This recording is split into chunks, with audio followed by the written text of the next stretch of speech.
A Harris County Sheriff's deputy says he was forced to shoot. That after the deputy tried pulling over a driver and then encountered a man who was holding a gun. I had a car take off on me. Shots fired, one suspect down. That man with the gun ended up being shot a number of times by that deputy. And ABC 13 has the moment a deputy radioed in that he had shot the man that had a bag of crystal meth in the gun. Reporter Courtney Fisher live now near Beaver Bend on I-45 with the details. Courtney?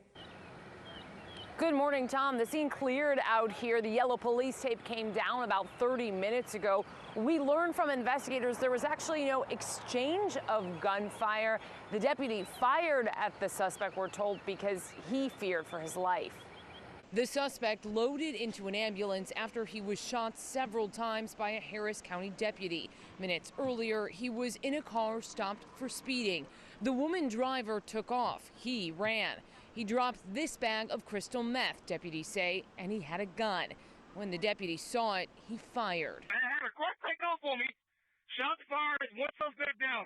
It doesn't appear the suspect ever fired at the deputy. We asked, did he point a gun at the deputy?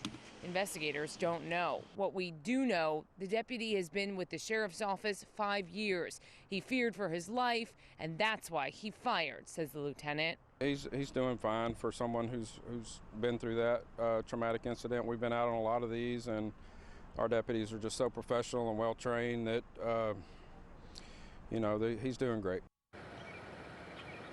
If you live in this area off Sweetwater and Beaver Bend Lane, investigators are asking you check any surveillance cameras you might have. If you caught this guy allegedly running or the shooting, investigators want to see that video.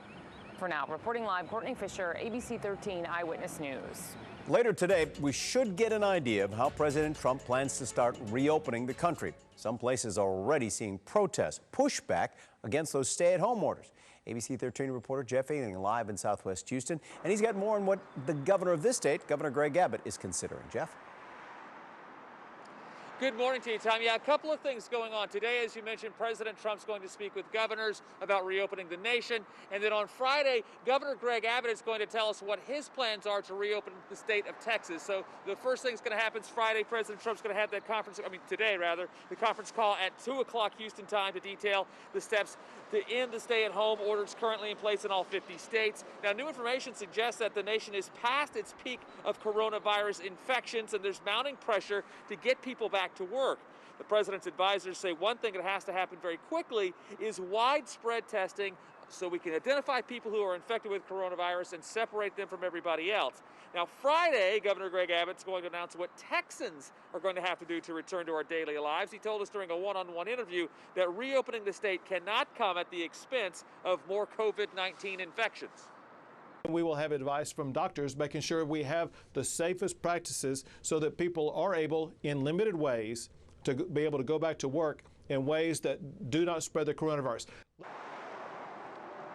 And Abbott says in order to get there, we've got to have more testing. He says that the state is already increasing its testing capacity by about 10% each and every day. So today and tomorrow, people who are out of work should find out more about what needs to be done to get back to making a paycheck. Reporting live, Jeff Ealing, ABC 13 Eyewitness News. Thanks, Jeff. And now to those protests, the pushback, this one in Michigan. Protesters honking their horns, protesting the governor's strict stay-at-home orders. And that created massive gridlock outside the state capitol in Lansing. The traffic stretched for miles. Protesters say they simply want businesses to reopen soon. I think making noise is a good thing because they'll see that we're serious about this, and working is essential. It's essential to feed your family. Everybody gets to make their own choice. If you're scared, stay home. But I'm not scared, and I don't want to stay home. And I'm a free American. Michigan's very strict stay-at-home order is in effect through May 1st. Thousands in need lined up for food in Cyprus. Look at this. This is the shot from Sky Eye yesterday. A line of cars snaking down the road through a parking lot at Houston's premium outlets. The Houston Food Bank, again with Cy Hope, distributed that free food yesterday. And HISD is distributing free food again today to students in 5 different locations. We've mapped them out for you. 9 a.m., food will be given out at Hartsfield Elementary School and Jane Long Academy. At 11, you can pick up food at Burris Elementary School. And at 3, they'll be giving out food at Wheatley High School and Fondwood Early Childhood Center. And here is one step toward a return to a new normal. We're talking football. This morning, the Texans general manager, the head coach, Bill O'Brien, will share some strategies about an NFL draft that begins a week from today. The draft will be virtual. You won't see handshakes or anything like that. No big hugs when it airs live next week on ABC 13. Our reporter TJ Parker at Energy Park with a look ahead to the draft. TJ? Yeah, Tom, the NFL draft will still go on, but it will look a little bit different, meaning it will not be open to the public. And as you mentioned, yes, it will be most of it done remotely. ESPN reports that NFL Commissioner Roger Goodell will even work from home. And all of this requires a massive IT effort to install reliable internet connections and appropriate equipment for this. Now, the NFL draft will be live on ABC 13 starting Thursday, April 23rd at 7 o'clock, and then Friday and Saturday. You see those times right there on your screen. And here are the Texans draft picks for 2020. They have 7 picks overall, and it is important to note the Texans do not have a first-round pick. Their first pick will be in the second round. You can watch all of this live on ABC 13 starting next week. Now, this morning at 11, Texans GM Bill O'Brien will hold a pre-draft press conference through video conferencing. Of course, we'll have that on ABC13.com as well as Eyewitness News beginning at 11.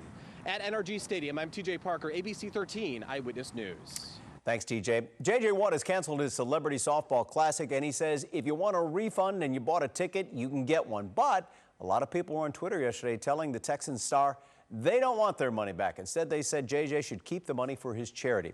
Well, Watt thanked all of his fans for their generosity. The money raised by that event helps children's after-school programs, and you can still donate if you'd like on jjfoundation.org. Alita?